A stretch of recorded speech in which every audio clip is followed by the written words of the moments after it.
Hello and welcome back to our channel, where we discuss important health topics for older adults. Today we're talking about something that matters to everyone over 70, medical testing. When should you have certain tests? When might the risks outweigh the benefits? And most importantly, how can you have better conversations with your doctor about what's right for you? The truth is, medical testing isn't one size fits all. What makes sense for one person might not make sense for another. And as we age, the balance between benefit and risk can shift. In this video, we'll discuss 5 common medical tests that deserve careful consideration after age 70. We're not saying to avoid them entirely, we're saying to ask questions, understand your individual situation, and make informed decisions with your healthcare team. Important disclaimer, this video is for educational purposes only. Never stop or avoid medical care based on general information. Always discuss testing decisions with your personal physician who knows your complete health history. Let's begin. Test 1, Routine Bone Density Scanning. What it is. A DEXA scan measures bone density to assess osteoporosis risk. The consideration. After 70, bone density naturally decreases in most people.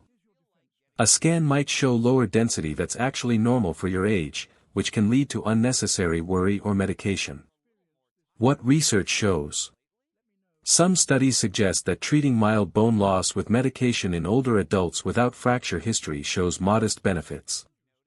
The key question is whether the benefit outweighs potential medication side effects for your specific situation. A better approach. Instead of automatic scanning, consider your personal fracture history. Whether you've had falls. Your activity level and balance. Family history of fractures. Lifestyle matters. Research consistently shows that strength training, balance exercises, adequate vitamin D, and calcium-rich foods can significantly reduce fracture risk, often more effectively than medication alone for people without severe bone loss. Questions to ask your doctor. Given my health history, what's my actual fracture risk? What would we do differently if the scan shows low density? Can we try lifestyle approaches first? Test 2, Brain MRI for mild memory changes. What it is. An MRI creates detailed images of brain structure. The consideration. Brain changes are normal with aging. MRIs in people over 70 often show age-related changes that aren't disease but can cause unnecessary anxiety. What research shows? Many brain MRIs in older adults with mild memory concerns show age-appropriate changes rather than treatable conditions. However, MRIs are valuable when there are significant symptoms like sudden confusion, severe memory loss, or neurological changes. A better first step. Before jumping to imaging, consider a cognitive screening test, simple, in-office assessment. Reviewing medications that might affect memory. Checking for treatable causes like vitamin deficiencies, thyroid problems, or sleep issues. Evaluating depression or anxiety, which can mimic memory problems. When MRI makes sense. Sudden or rapidly worsening memory loss. Neurological symptoms like weakness or seizures. Significant functional decline. When there's concern about a specific treatable condition.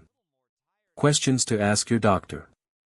What specific concern would the MRI help us address? Can we start with simpler tests first? What would we do differently based on the results? Test 3, Cardiac Stress Testing Without Symptoms. What it is. A stress test monitors your heart during exercise or medication that simulates exercise. The consideration. Stress tests are valuable when you have cardiac symptoms. However, testing people without symptoms can sometimes lead to false positives and unnecessary follow-up procedures. What research shows? Stress tests work best for people with specific cardiac symptoms like chest pain during activity or significant shortness of breath. When used in people without clear symptoms, false positive rates can be higher. Understanding the cascade. Sometimes one test leads to another, then another. An unclear stress test might lead to catheterization, which carries its own risks. The question is whether this cascade improves outcomes for people without symptoms. A balanced approach. If you have cardiac symptoms, stress testing can be valuable. If you're symptom-free and active, discuss whether testing is needed. Consider starting with simpler tests like a resting EKG. Focus on prevention, blood pressure control, cholesterol management, staying active. Questions to ask your doctor. What symptoms am I having that suggest this test is needed? What would we do differently based on the results? Are there simpler tests we could start with? Test 4, Routine Colonoscopy in Older Age. What it is. A colonoscopy examines the colon using a camera to detect polyps or cancer. The consideration. Current guidelines suggest that for most people, routine screening can stop at age 75 if previous screenings were normal. The decision depends on individual health, life expectancy, and previous screening history. What guidelines say? The U.S. Preventive Services Task Force recommends individualized decision-making about colonoscopy between ages 76 to 85, considering overall health, previous screening results, and personal preferences. Important factors. Your previous colonoscopy results. Your overall health and life expectancy. Whether you have symptoms, bleeding, changed bowel habits. Family history of colon cancer. Your personal values and preferences. Alternative approaches. For some older adults, stool-based tests, like FIT tests, done at home may be a reasonable alternative to colonoscopy. They're non-invasive and can still detect concerning changes. When colonoscopy still makes sense. Symptoms like rectal bleeding or unexplained weight loss. Strong family history of colon cancer. Previous findings that require follow-up. Excellent overall health with high life expectancy. Questions to ask your doctor.